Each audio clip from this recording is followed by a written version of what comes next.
This session, we will talk about schemes of Belt and Road Initiative. Please see the picture. You can see two color routes.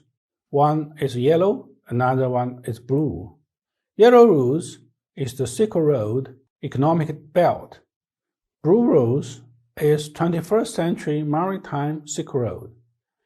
The Belt and Road runs through the continent of Asia, Europe, and Africa, connecting the vibrant East Asia Economic Circle at one end and the developed European Economic Circle at the other, and encompassing countries with huge potentials for economic development.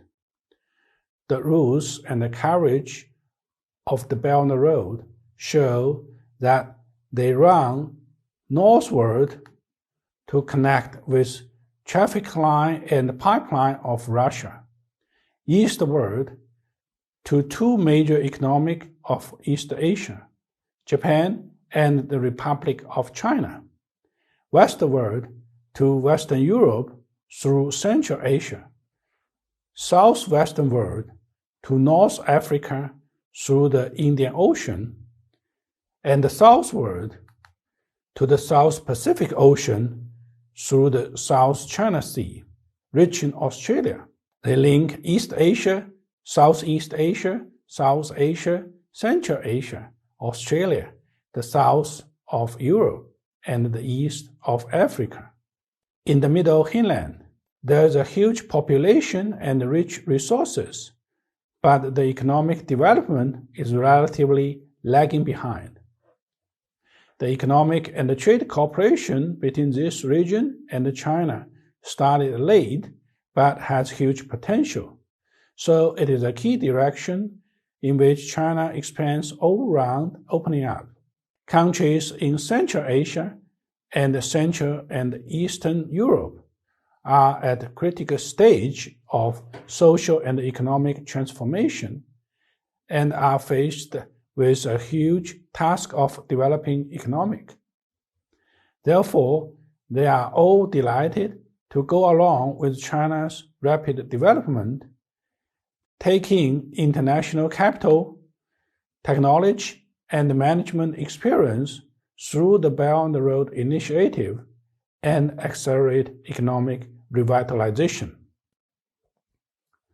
On the whole, the Belt and Road runs through continent of Asia, Europe, and Africa, connecting the vibrant East Asian Economic Circle at one end and the developed European Economic Circle at the other, covering 65 countries in the Asia-Pacific, Euro-Asian, Middle East, Africa, and South Pacific regions. And the most encompassing countries are emerging economic and developing countries, which have their own resource advantages, and their economy are mutually complementary. Therefore, there exists a great potential and space of cooperation. According to the economic zone of Belt and Road Initiative, the initiative framework includes 5 focus connective directions. The Silk Road Economic Belt focuses on bringing together China, Central Asia, Russia, and Europe. The Baltic, linking China with the Persian Gulf and the Mediterranean Sea through Central Asia and West Asia, and connecting China with Southeast Asia, South Asia, and the Indian Ocean.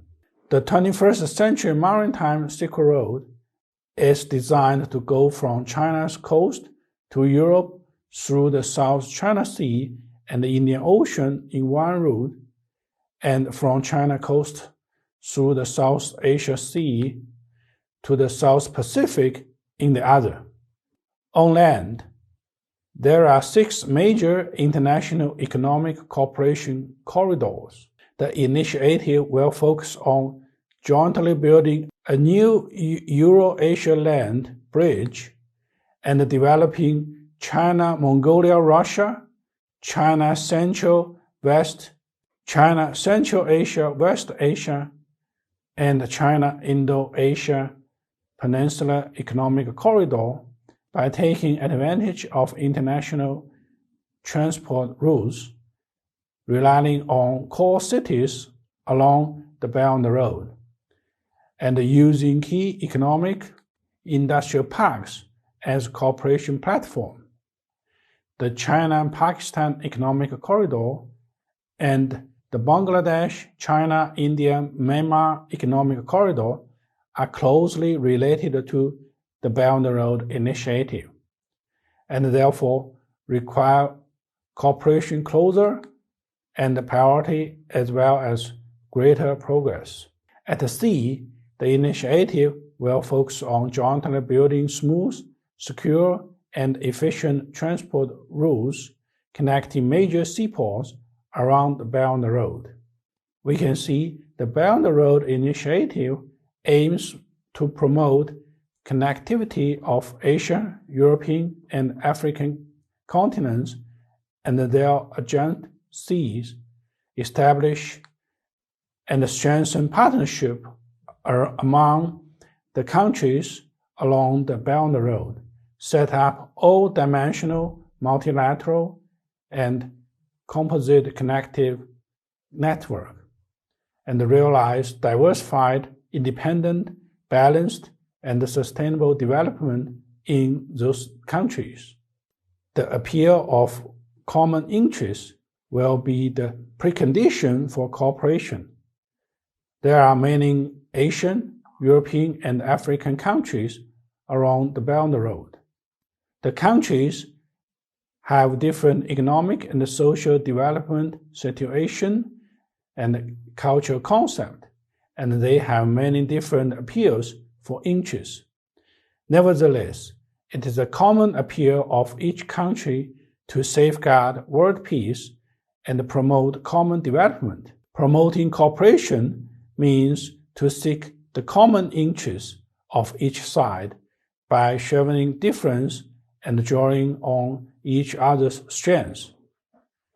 First, we should strengthen negotiation and dialogue, proactively seeking the wishes of the country involved to jointly build the Belt and Road. China published the Vision and Action on jointly building the Silk Road Economic Belt and the 21st Century Maritime Silk Road, providing comprehensive interpretation of China's position, goals, and action plans for the Belt and Road Initiative. China should, by promoting the combination of internal and external situations and following the principle of joint consultation, building and sharing, continuously enrich and improve the cooperation content and approaches for the Belt and Road Initiative, together with the countries along the Belt and Road.